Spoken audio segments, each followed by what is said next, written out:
Le Barça réalise une saison exceptionnelle alors que ce n'était pas prévu du tout à la base. Ils sont en train de réaliser quelque chose d'assez grand en termes de résultats et en termes de production qui pourrait entrer dans l'histoire du club. On va analyser ça dès maintenant. Mais juste avant de commencer, j'aimerais vous parler de la vidéo que j'ai sortie sur ma chaîne secondaire Footballcast où je parle de la génération 2007. J'explique qu'elle est extrêmement talentueuse. J'ai fait une sélection de 7 joueurs avec notamment Pau Cubarsí, Lamine Yamal, Ethan Nwaneri. J'en ai évoqué pas mal et j'ai aussi parlé de l'impact des jeunes dans le football actuel. C'est une vidéo qui m'a demandé beaucoup de temps à la préparation, donc ça me ferait très plaisir que vous allez jeter un petit coup d'œil. Je mettrai la vidéo en description. Maintenant, pour en revenir au sujet initial, on va être très clair. Ce que le Barça est en train de réaliser lors de cette saison était totalement inattendu.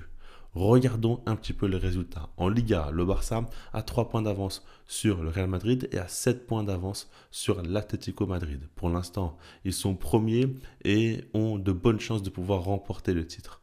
En Copa, le Barça est qualifié en finale et va jouer face au Real Madrid. En Supercopa, le Barça a remporté la compétition. Et puis en Ligue des Champions, le Barça, lors de la phase de Ligue, a été deuxième. Et lors de la phase d'élimination directe, tout se passe très bien jusqu'à présent parce que le Barça est qualifié pour les quarts de finale. Donc jusqu'à présent, tout est parfait. Surtout que quand on regarde dans la production, le Barça a la meilleure attaque d'Europe en termes de chiffres. Et puis je pense, après ça c'est assez subjectif, mais qu'il n'y a pas une équipe qui nous donne autant de plaisir à regarder les matchs que le FC Barcelone. Donc quand tu combines tout ça, c'est dingue, surtout que le Barça était en crise depuis de longues années et la saison passée, les résultats et le jeu ont été beaucoup trop décevants et pourtant, Hansi Flick est arrivé et a changé énormément de choses. Les joueurs ont aussi évolué, le travail déjà réalisé est dingue. Dans cette vidéo, je ne vais pas non plus parler de tout ce que Hansi Flick a apporté au Barça. C'est des sujets que j'ai déjà évoqués beaucoup de fois. Je ferai évidemment d'autres points peut-être en fin de saison, mais là, ce n'est pas encore l'idée principale de cette vidéo. Ce que je veux surtout dire, c'est qu'il faut se rendre compte que ce que le Barça est en train de réaliser à l'heure actuelle, c'est juste fou. Et déjà là, il faut être heureux. Il faut déjà être satisfait de cette saison parce qu'on n'aurait jamais pu imaginer aller aussi loin et être aussi performant. Mais surtout, ce qui m'intéresse ici, c'est d'analyser surtout ce qui a changé du côté du Barça depuis l'année 2025. Quand on regarde, c'est 21 matchs et aucune défaite. C'est aussi simple que ça. Je vous affiche un petit peu les résultats. Je ne sais même pas si j'aurai assez de place autour de moi pour vous mettre tous les matchs avec à chaque fois des résultats très positifs.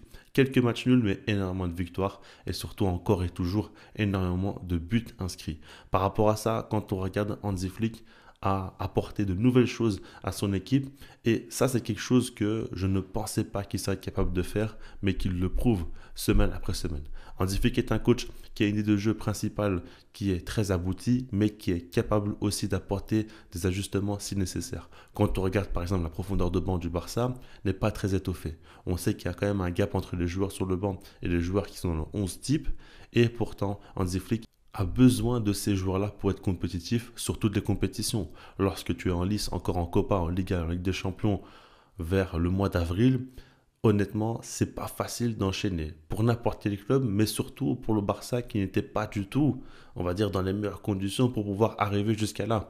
On n'imaginait même pas que le Barça serait encore en lice dans autant de compétitions au mois d'avril. Ça, c'est important de se le dire. Donc, par rapport à ça, il faut changer quelques petites choses, trouver des solutions, réussir à faire tourner sans perdre évidemment la face, essayer d'avoir toujours une équipe très compétitive et qui arrive toujours à marquer énormément de buts. Quand on regarde, c'est ce qu'Hansi Flick a su faire. On a vu très récemment un milieu à 4 qui a été instauré. Ça, j'en ai fait une vidéo, je l'ai expliqué. Pour ceux qui veulent voir, n'hésitez pas à aller aussi, c'est dispo sur la chaîne. Mais par rapport à ça, ce qui m'intéresse, c'est que tu vas essayer de trouver une nouvelle formule. Tu pars du principe où, ok, en termes d'attaquants, il n'y a pas non plus beaucoup de remplaçants. Rafinha a été absent.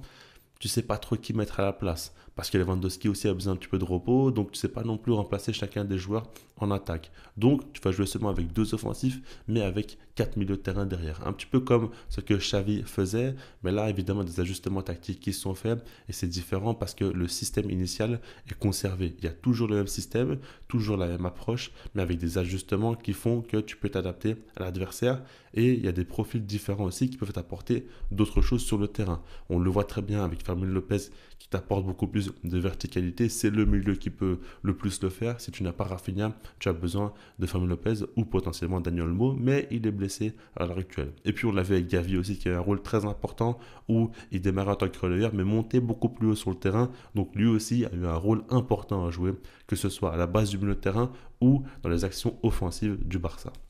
Lorsque je juge un coach ou lorsque nous jugeons un coach, je pense que c'est toujours important de regarder aussi comment celui-ci évolue avec ses idées. Et quand on regarde le début de saison du Barça, on a vu une équipe qui attaquait de la première à la dernière minute. Et on a vu à chaque fois, peu importe le score, peu importe les circonstances, peu importe l'enjeu, Hansi Flick voulait que le Barça attaquait constamment et essayait de marquer à n'importe quel moment du match.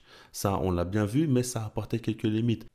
On l'avait vu par exemple lors de la demi-finale aller face à l'Atlético Madrid où le Barça menait sous score de 4-2 à la 70e minute de jeu et tu encaisses 2 buts en fin de match parce que tu veux à tout prix marquer le 5e but alors que tu aurais pu assurer la victoire mais tu ne l'as pas fait. Eh ben, ce qui est intéressant c'est qu'Hansi Flick a tout de suite compris son erreur et a apporté beaucoup plus de gestion à l'heure actuelle. On l'a vu justement au match retour, le Barça gagne 1-0 et va maintenir et sécuriser ce score pour pouvoir se qualifier en finale. Alors, certains diront que ce n'est pas le football qu'on aime, etc. Mais je ne suis pas forcément d'accord parce que dans ce match-là, en première période, tu as eu beaucoup d'occasions pour marquer. Au final, tu mets seulement un but, mais dans l'idée, en seconde période, tu as eu beaucoup d'occasions en contre pour pouvoir marquer. C'est surtout un manque à la finition et je pense qu'on se fie trop sur le score, mais dans la production, le Barça a été supérieur et s'est permis d'apporter de la gestion, de faire des changements, sortir de la Yamal et pourtant de se qualifier en finale. Donc pour moi, c'est impressionnant. Et on voit qu'Hansi Flick ne veut pas mourir avec ses idées, mais veut plutôt les faire évoluer. Et ça, pour moi, vraiment, c'est un énorme point fort. On voit un coach qui s'adapte à une vitesse très très élevée et puis qui arrive toujours à trouver des alternatives. On voit par exemple à l'heure actuelle souvent Gérard Martin jouer avec Baldé, des fois qui va devenir ailier en fin de match et ça c'est un petit peu intéressant parce que tu veux, on va dire, libérer un joueur qui a de la fatigue, faire en sorte qu'il va devoir défendre un petit peu moins mais avoir plus de liberté offensive. Donc tu vas compenser et faire en sorte que les joueurs apportent toujours quelque chose, peu importe leur état de forme ou peu importe ce que tu attends d'eux au moment du match, ils vont t'apporter d'une manière ou d'une autre. Ça, c'est intéressant. Et puis, un dernier point qui est très important, et pour moi, c'est depuis l'année 2025 où on voit surtout ça au Barça, c'est qu'aujourd'hui, cette équipe-là alterne beaucoup mieux les phases de possession et les phases où le Barça joue de manière très verticale. Ça, vraiment, c'était la clé. Je le disais depuis le début de la saison, cette équipe-là du Barça excelle dans un domaine. Ce n'est pas lors des phases de possession, mais surtout dans le jeu vertical. Le Barça a la meilleure attaque d'Europe et c'est caractérisé notamment par Rafinha qui prend extrêmement bien la profondeur, par Lewandowski qui marque énormément de buts, par Lamine Yamal qui donne des ballons exceptionnels. Et par rapport à ça, évidemment que la qualité première de cette équipe-là, c'est surtout de pouvoir être fort lors des contre-attaques, ou en tout cas lors des attaques lorsqu'il y a des espaces. Et à côté de ça, bien sûr qu'il y a des joueurs comme Pedri, comme Frenkie de Jong, ou même en défense, Pau Cubarsí, Hugo Martinez, qui sont très à l'aise balle au pied. Donc, tu peux alterner les deux. Si tu attaques constamment de manière très verticale, ça fait que tu es un petit peu trop lisible pour l'adversaire et tu peux te faire prendre à ton propre piège. Donc ça, c'est une petite difficulté. Et puis, si jamais tu arrives à alterner, maintenant ce cas-là, là, tu es beaucoup plus dangereux, beaucoup plus illisible. Et on le disait, c'était un axe d'amélioration et Hansi Flick a su le faire. Aujourd'hui, on voit que souvent le Barça va commencer ses matchs en voulant garder le ballon, en voulant dominer, en voulant presser haut et s'installer dans le camp adverse. Mais par la suite, s'il y a déjà un but ou deux qui sont marqués, le Barça va accepter de ne plus avoir le ballon pour jouer en contre-attaque. On l'a vu lors du match gagné 1-0 face à l'Atlético Madrid, mais on l'a vu aussi face à Benfica lors du match retour où le Barça a commencé d'abord avec beaucoup d'initiatives qui ont été prises, mais par la suite, lorsque tu as mené au score et lorsque le match était pratiquement acquis, tu as accepté de ne plus avoir le ballon, mais pour jouer en contre-attaque et pour être toujours dangereux, peu importe le moment du match. Et ça, pour moi, c'est vraiment une grande évolution qu'Hansi Flick a su apporter à son style de jeu et ça a fait beaucoup évoluer le Barça. Un autre point que je trouve très très important, c'est au niveau du banc. Quand on regarde cette saison, le Barça a un banc qui est très performant. Et quand je parle du banc, je parle des joueurs comme notamment Ferran Torres. Il a marqué 16 buts cette saison. Il monte en puissance et il marque tellement de buts qu'aujourd'hui, il concurrence clairement Lewandowski.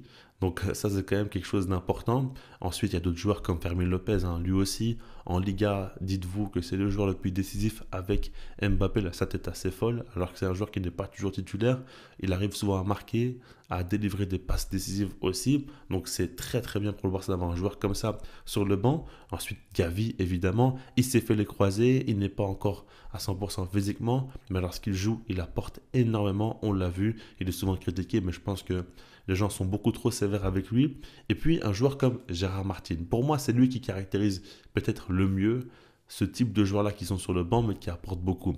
Gérard Martin, au début de saison, il a été critiqué par toute la communauté, moi compris. Et on pensait tous qu'il n'avait pas le niveau pour le Barça.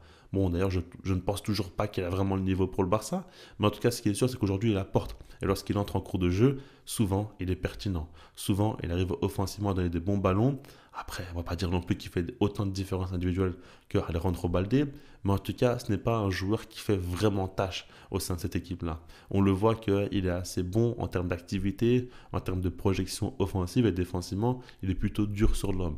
C'est rien d'exceptionnel, mais ça fait le taf. Et puis ça permet à Balde de se reposer ou de terminer les matchs en tant qu'ailier pour avoir une liberté offensive, comme je l'ai dit au début de la vidéo. Donc ça aide beaucoup l'équipe. Et quand tu as besoin de joueurs de renfort comme ça pour renforcer un petit peu l'équipe, pour apporter d'autres solutions, et puis même pour faire reposer des joueurs importants, ça fait la différence. Mon dernier point se porte sur les individualités. En soi, on peut parler de tactique, on peut parler de Hansi Flick, de ce qu'il met en place, mais au final, le football se joue sur un terrain à 11 contre 11 et ça restera toujours les joueurs qui vont essayer de mettre en place ce que le coach demande. Et lorsque des joueurs excellent, lorsqu'ils font plus que ce qu'on leur demande, ah ben là, c'est eux qui font la différence. Et il faut le mettre aussi au crédit du coach qui va mettre un contexte en place qui va faire qu'ils vont s'exprimer, mais des joueurs aussi, lorsqu'ils font vraiment la différence, il faut le souligner. Et quand on regarde par exemple Rafinha, c'est sûr qu'il fait une saison dingue, c'est un prétendant au Ballon d'Or, on sait tous qu'il est extrêmement décisif, on l'a vu encore récemment en Ligue des Champions, réussir à marquer des buts, que ce soit à l'aller ou au retour, et donc faire la différence, mais pour moi, c'est pas non plus lui le joueur le plus important.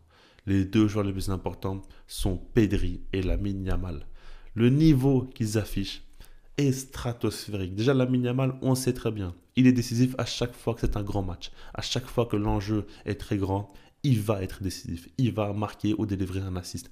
On le sait pertinemment. Cet enfant vit pour les grandes affiches. Ça, c'est dingue. Et ça apporte énormément au Barça. On l'a vu par exemple en finale de Supercopa. Le Barça est mené 1-0 et Lamine Yamal va égaliser. Et c'est ce genre de but-là, ce genre de différence faite dans les moments les plus compliqués qui valent le plus, évidemment.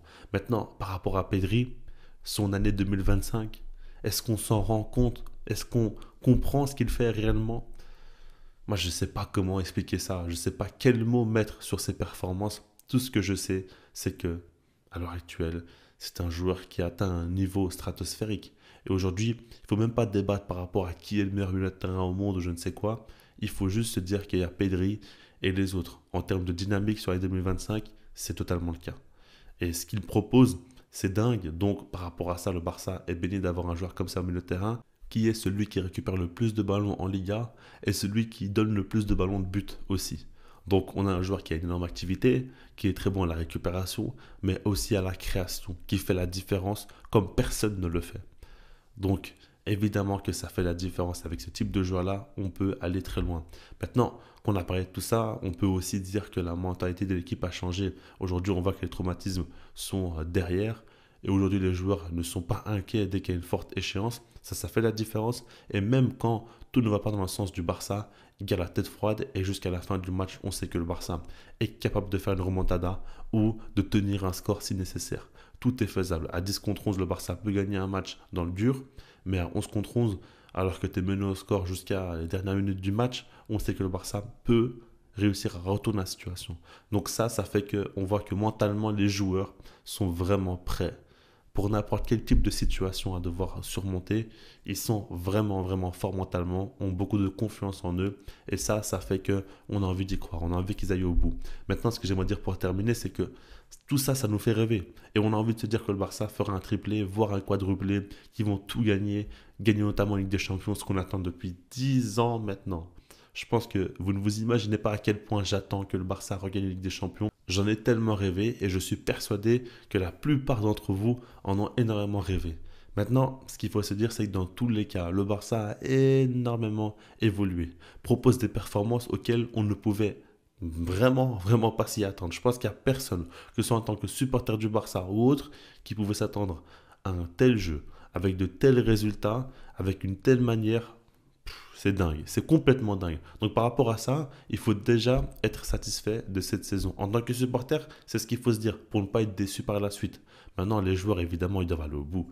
Eux doivent jouer pour tout gagner. Il n'y a pas d'excuses, ils en sont largement capables. Mais en tant que supporter, encore une fois, il faut, c'est difficile, hein, mais il faut qu'on accepte déjà ça et qu'on se dise que quoi qu'il arrive, c'est déjà une grande saison.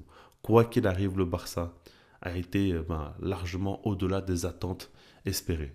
Donc, c'est ce que j'aimerais vous dire pour vous aider en cas d'échec en cette fin de saison. Il ne faut pas non plus trop être déçu parce qu'on revient tellement loin que dans tous les cas, on a fait 10 pas en avant et on ne pourra jamais reculer, peu importe l'issue de la fin de la saison.